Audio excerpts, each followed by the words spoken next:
আসসালামু আলাইকুম ভিউয়ার্স, আশা করছি সবাই ভালো আছেন।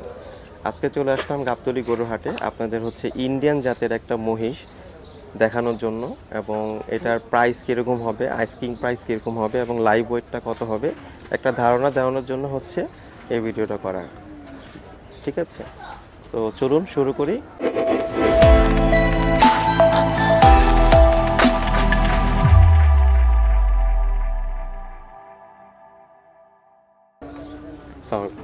ওয়ালাইকুম আসসালাম রহমতুল্লাহ বারকাতুহু। ভাইয়ের নামটা?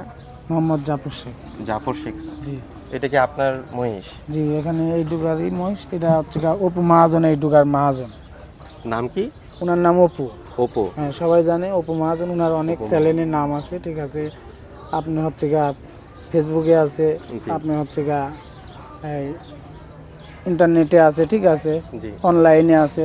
ওনার অনেক আছে। ঠিক আছে, ওনার এই ডুগা ওনারই মোষ। আমি এই ডুগাই থাকি। মূলত এই মহিষটা কোথা থেকে আনা? এই মোষটা আনা হচ্ছে আপনার ইন্ডিয়া থেকে। ইন্ডিয়া থেকে আনা হয়েছে? কতদিন আগে আনা হয়েছে এটা? এটা আপনার মোটামুটি 3 বছর আগে আনা হয়েছে। 3 বছর আগে? 3 বছর আগে। এটা বিক্রি করা হয় নাই। হ্যাঁ, এই কারণে আমরা শখ করে রেখে দিয়েছি যে থাকুক আরো কিছুদিন, তারপরে আবার বিক্রি করবেন আর কি। আরো বড় এইবারে হচ্ছে বিক্রি সিদ্ধান্ত নিয়েছে। হ্যাঁ, তাই তো? সে কালারটা খুবই সুন্দর। ঠিক আছে, দেখতেও দেখেন না, পার থেকে সব চোখ মুখ সব সাদা। ঠিক আছে, এটা লাইভ ওয়েট কত হবে? এটা লাইভ ওয়েট একটা আনুমানিক বলা যায় 800 কেজি, না হলেও কিছু কম হবে। 800 কেজি? জি। আর কত মন হবে? হয়তো আপনি ধরেন যে কত মন হবে, এটা আনুমানিক ধারণা। আনুমানিক আপনি ধরেন যে 5 মন, 10 মন, 20 মনের মতন হবে। 20 মন হবে? 20 মন হয় নাই, না হলেও কাছাকাছি হবে। মানে 800 কেজির একটা। তো মানে কিরকম প্রাইস চাচ্ছেন, কিরকম এটা? এটার প্রাইস আপনি 6.5 লক্ষ টাকা, 7 লক্ষ টাকা এরকম দাম। 6.5 লক্ষ, 6.5 লক্ষ, 7 লক্ষ টাকা? 7 লক্ষ টাকা একটা আনুমানিক করা ধারণা আছে, তাই তো? মানে দামাদামি করতে পারবে আর কি? জি। ঠিক আছে, তাহলে আমরা মহিষটাকে পুরো হচ্ছে আমরা দেখি সাধারণত। জি, দেখেন একটু দেখি পুরাটুক। তো সাধারণত এই মহিষটা খায় কি? মহিষে খাওয়াই আমরা হচ্ছে গমের ভুসি। গমের ভুসি? গমের ভুসি, বুট ভুসি। ঠিক আছে, হ্যাঁ, আবার সর্ষের খোল। ঠিক আছে, কুড়া ভুসি, এই দিয়ে আমরা খাওয়াই এই মহিষে। আর কোনো খাওয়ার এটার আর হচ্ছে এই যে ঘাস খায়, খের খায়, এটি খাওয়ান, বুঝলেন? তাছাড়া কোনো খাওয়ান নাই। আর আমরা এই মহিষ খাওয়াই হচ্ছে দিনে 2 বার। দিনে 2 বার খাওয়া? দিনে 2 বার খাওয়াই। 2 বার ওকে গোসল করাই এই রোদে গরমের কারণে।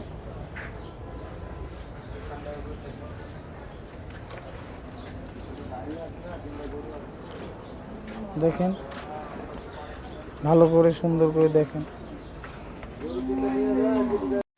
তো আজকে এই ভিডিওটা এই পর্যন্তই ছিল। আশা করছি সবার এই ভিডিওটা ভালো লেগেছে।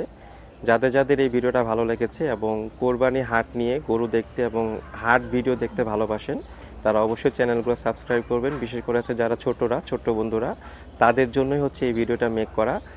আমার টার্গেট আছে, যদি এই আগামী 20 তারিখ পর্যন্ত যদি হচ্ছে আমার 10,000 সাবস্ক্রাইব হয়, তাহলে আমি কোরবানির হাট নিয়ে আমি 100টা ভিডিও আপলোড করব আমার চ্যানেলের মধ্যে। এবং বিভিন্ন ধরনের যত গরু আছে, 50,000, 60,000, 70,000, 1 লক্ষ, 1.5 লক্ষ, ঠিক আছে, এবং 2 লক্ষ, 2.5 লক্ষ, 3 লক্ষ, যত ভিডিওগুলো আমি পাবো ততগুলোই হচ্ছে আমি দেওয়ার ট্রাই করব। তাহলে সাবস্ক্রাইব করবেন অবশ্যই। ঠিক আছে, আমার চ্যানেলটা অবশ্যই সাবস্ক্রাইব করবেন। এবং 20 তারিখের মধ্যে যদি 10,000 সাবস্ক্রাইব হয়, আমি টার্গেট নিয়েছি কোরবানি হাট উপলক্ষে, কোরবানি গরু উপলক্ষে, এবং যত গরু আছে গাবতলী হাট এবং ঢাকা শহরের আশেপাশে যতগুলো হাট আছে, সেখানে হচ্ছে আমি গিয়ে আপনাদের জন্য এই ভিডিওগুলো আমি আপলোড করব এবং একটা ধারণা দেওয়ার করব। তো সবাই ভালো থাকবেন, সুস্থ থাকবেন। মনে রাখবেন, 10,000 সাবস্ক্রাইবার কমপ্লিট হলে আমি 100টা ভিডিও আপলোড করব। এই কোরবানি ঢাকা শহরে যতগুলো হাট আছে, আপনারা ভিডিও কমেন্টসে লিখতে পারেন যে আপনাদের আশেপাশে যে হাটটা আছে, কোনগুলো হাট বসেছে, আমি সেখানে গিয়ে সেই হাটগুলা আমি ভিডিওটা আমি আপলোড করার ট্রাই করব। সবাই ভালো থাকবেন। আসসালামু আলাইকুম।